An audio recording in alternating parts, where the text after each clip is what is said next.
La question du jour. Tandis que la neige a tapissé les sols français ces derniers jours, les jolis flocons blancs ont emmené dans leur danse un peu de poésie et de mystère mathématique. Bonjour Étienne Gis, vous êtes mathématicien et vous publiez La petite histoire des flocons de neige aux éditions Odile Jacob. Et en fait, il n'y a pas un flocon de neige, mais différents types de flocons de neige. Expliquez-nous. Bonjour, d'abord ça fait du bien de parler de flocons de neige et de parler d'autre chose que de virus, ça nous remonte un peu le moral. Des flocons de neige, oui, il y en a beaucoup de sortes, il y en a une infinité à vrai dire, et c'est ça qui frappe les gens, c'est qu'il n'y en a pas deux identiques. Et l'un des défis est de comprendre cette diversité précisément. La première fois que l'on a représenté des flocons de neige, c'était au XVe siècle. Qu'est-ce qu'ils ont de particulier dans leur représentation? Pourquoi intéresse-t-il un mathématicien, Étienne Gis? Alors, ce qui est très intéressant, c'est qu'il a fallu attendre très longtemps avant qu'on les regarde vraiment avec des yeux de scientifiques. Et je ne sais pas si vous-même, vous avez déjà regardé les flocons de neige. Grâce à vous, Étienne Gis. Est-ce que vous êtes déjà sorti quand il neige avec une loupe pour regarder à quoi ressemble un flocon de neige? Et c'est ce que je vous recommande, parce que vous allez découvrir des choses merveilleuses, des petits joyaux fantastiques. C'est un peu comme quand on se promène sur la plage et qu'on cherche de jolis petits coquillages. Donc il a fallu attendre le XVe siècle un évêque suédois qui a été muté, on peut dire, à Rome, arrivé en Italie. Il a essayé de convaincre les Romains, les Italiens, que la culture, c'était pas seulement la Méditerranée, qu'il y avait aussi des choses magnifiques dans le Nord. Il a écrit un livre qui est une espèce de bande dessinée dans laquelle il a dessiné des flocons de neige. Mais ce qui est intéressant, c'est que ces dessins sont tous faux. Ça ressemble à des petites lunes, des mains. Il a juste voulu dire que ça avait des formes, mais il n'a pas regardé. C'était pas un scientifique. Il a fallu attendre encore au moins 100 ans avant qu'un scientifique regarde les flocons de neige. Et là, cette fois-ci, c'est Kepler qui le grand Kepler, c'est mon héros, l'astronome, celui qui est très connu, mais on ne sait pas que c'était un grand scientifique. Et un jour, une nuit de la Saint-Sylvestre, un flocon de neige est tombé sur sa manche. Il l'a regardé. Il a été émerveillé que quelque chose d'aussi petit puisse être aussi riche, riche en symétrie. Et il s'est posé des questions. C'était un scientifique qui regarde un objet et qui se pose des questions et qui essaye d'y répondre. C'est une très très belle aventure. Étienne Gis, un flocon de neige, c'est plat, pas rond. Exactement. C'est deux choses. D'abord, c'est plat.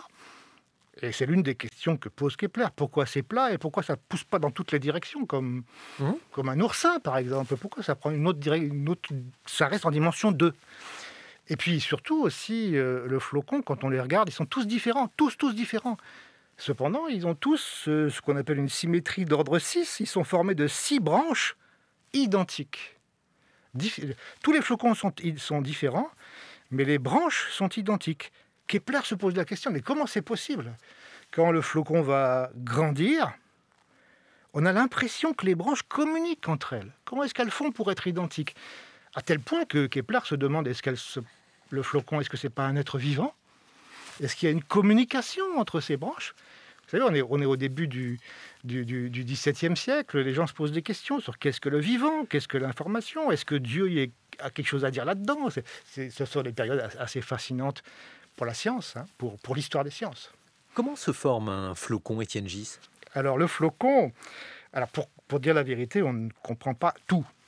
C'est ça qui est assez génial dans votre livre, La petite histoire des flocons de neige. Vous dites ce que vous savez et ce que vous ne savez pas. Et il y a des choses qu'on ignore encore sur les flocons de neige. Oui. Alors donc le flocon, pour faire vite, parce qu'on n'a pas beaucoup de temps, au départ, il y a un tout petit grain de poussière dans un nuage, et puis il y a un petit cristal de glace qui se forme autour de la petite poussière, et puis autour de ce petit début de croissance, il y a de la vapeur d'eau, et la vapeur d'eau vient se coller progressivement sur le flocon en croissance, et il y a une croissance qui se forme.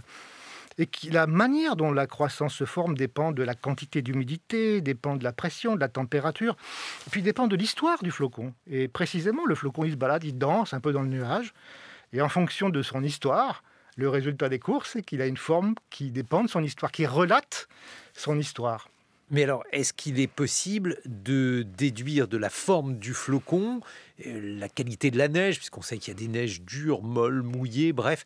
Est-ce que tout ça, ça dépend tout simplement de la taille de l'unité de base et de la forme du flocon, Étienne Gis? Alors, formellement, oui. C'est-à-dire que c'est ce que disait le grand physicien Nakaya, qui a passé sa vie à fabriquer des flocons, à regarder comment la forme du flocon dépend des conditions de fabrication. Il disait quelque chose d'assez joli. Il disait que les flocons sont comme des lettres qui nous sont envoyées depuis les nuages, qui nous expliquent un peu la condition dans laquelle ils ont été formés. Donc, en principe, quand on regarde un flocon, on regarde sa nature. Le Nakaya dont je viens de vous parler avait établi ce qu'on appelle le diagramme de Nakaya, où en fonction de la température et de l'humidité, on voit si le flocon il est plutôt lisse, plutôt dendritique, plutôt... Toutes les formes possibles de flocons dépendent en première approximation de la température et de l'humidité. Il faut que vous nous expliquiez pourquoi c'est symétrique un flocon, Étienne Gis. Alors la symétrie, c'est ça qui m'intéressait dans ce petit livre, c'est que c'est une passerelle pour expliquer des choses compliquées dans un exemple simple. La symétrie... on peut dire rapidement que c'est le cœur de la science. Toute la science dépend de la compréhension de la symétrie. En tout cas, moi qui suis mathématicien, je suis intimement convaincu que ce sont les symétries qui gouvernent le monde, qui gouvernent la physique, qui gouvernent la biologie. C'est-à-dire que, par exemple, je vous vois là, vous avez deux yeux, deux mains, vous êtes symétrique. Vous avez une symétrie approximative, en tout cas. Et donc, on peut se demander comment c'est possible que quelque chose qui, au départ, manque de symétrie, lors de sa croissance, va acquérir une symétrie. Et c'est ce qui se passe typiquement dans le cas du flocon. La symétrie va être créée lors de la croissance. Et bien sûr, j'essaie de l'expliquer un peu dans ce petit livre, la symétrie, et d'ailleurs Kepler l'avait plus ou moins compris, ça vient de la nature atomique, de la nature du cristal de glace qui est formé essentiellement d'hexagones réguliers et empilés de manière magnifique. Est-ce que c'est compliqué d'en rendre compte sur le plan mathématique? Est-ce qu'il y a des formules qui peuvent permettre de prédire ou alors de décrire des flocons de neige, Étienne Gis? C'est ce qu'on aimerait. Le phénomène de croissance des flocons est un phénomène extrêmement compliqué d'un point de vue physique. Il y a de la thermodynamique que les gens ne comprennent pas bien, puisqu'on est, comme on dit, hors de l'équilibre, puisque le flocon est en croissance. Il n'est pas encore terminé, donc il est en train de se fabriquer. Et là, la thermodynamique est plus compliquée à comprendre. Mais les mathématiques peuvent permettre de faire des petits modèles. Dans le bouquin, j'en indique un ou deux très très simples. Ce sont des modèles mathématiques, ça veut dire qu'ils ne sont pas la réalité physique, mais ils fabriquent des flocons virtuels qui sont magnifiques et qui ressemblent presque à des vrais flocons. Les auteurs de ces modèles ont même inventé un joli mot. Vous savez, en anglais, on dit snowflake pour un flocon. Et comme les flocons qu'ils construisent sont virtuels et pas tout à fait vrais, ils les appellent des snowfakes. Voilà.